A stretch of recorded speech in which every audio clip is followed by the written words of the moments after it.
পাকিস্তান চলে যাক, পাকিস্তান গিয়ে বরঞ্চ পাকিস্তানটাকে দুইটা ভাগ করে পূর্ব পাকিস্তান পশ্চিম পাকিস্তান বানিয়ে সেখানে বসে ক্ষমতা করুক। আমাদের তো এরকম দরকার নাই।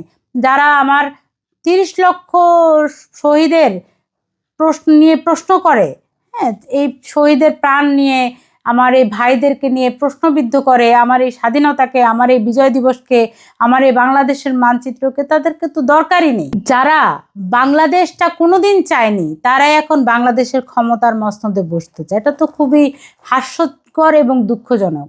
এরা কোনোদিনও চায়নি বাংলাদেশ। এখন এরা বলছে যে, কেউ কখনো কখনো বলছে যে এরা 71 চায়নি। দেশ নাকি স্বাধীন হয়েছিল 1947 সালে, দুইটা ভাগে ভাগ হয়েছিল, একটা ভারত একটা পাকিস্তান।